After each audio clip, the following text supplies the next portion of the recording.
മുന്നോട്ടുള്ള കുതിച്ചുപോക്കിനിടയിലും ഇത് അല്പം ഞെട്ടലുണ്ടാക്കി. അതൊരു വസ്തുതയാണ്.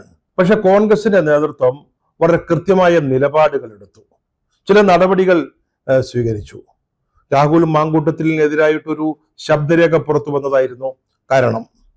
അദ്ദേഹം ഒരു പെൺകുട്ടിയുമായിട്ടുള്ള ബന്ധം സംബന്ധിച്ചായിരുന്നു അത്.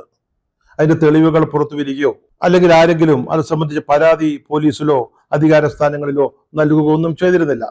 പക്ഷേ കൃത്യമായ നിലപാടും നടപടികളുമായിട്ട് കോൺഗ്രസ് മുന്നോട്ട് പോയി. യൂത്ത് കോൺഗ്രസിന്റെ ഗ്ലാമർ പ്രസിഡന്റാണ് അപ്പോൾ രാഹുൽ മാങ്കൂട്ടത്തിൽ. അദ്ദേഹത്തെ ആ പദവിയിൽ നിന്ന് നീക്കം ചെയ്തു. അതുപോലെ തന്നെ അദ്ദേഹം MLA ആണ്. അദ്ദേഹത്തെ കോൺഗ്രസിന്റെ പ്രാഥമിക അംഗത്തിൽ നിന്ന് സസ്പെൻഡ് ചെയ്തു. വെറുതെ സസ്പെൻഡ് ചെയ്യല്ല ചെയ്തത്. സാധാരണഗതിയിൽ 2 ആഴ്ചത്തേക്ക്, 6 ആഴ്ചത്തേക്ക്, 6 മാസത്തേക്ക്, 1 കൊല്ലത്തേക്കൊക്കെയാണ് സസ്പെൻഷൻ. ഇത് അനിശ്ചിതകാലത്തേക്കാണ് സസ്പെൻഡ് ചെയ്തത്. പ്രായോഗികമായി പറഞ്ഞാൽ അദ്ദേഹം കോൺഗ്രസിന് പുറത്താണ്. തൽക്കാലത്തേക്കൊന്നും അദ്ദേഹത്തിന് കോൺഗ്രസിൽ തിരിച്ചു വരാൻ പറ്റത്തില്ല. അത് മാത്രമല്ല, അദ്ദേഹത്തെ കോൺഗ്രസിന്റെ പാർലമെന്ററി പാർട്ടിയിൽ നിന്നും പുറത്താക്കി. അദ്ദേഹം ഇപ്പം കോൺഗ്രസിന്റെ ഒരു MLA അല്ല. അതുപോലെ കൃത്യമായ നിലപാടുകൾ അന്ന് കോൺഗ്രസ് എടുത്തു.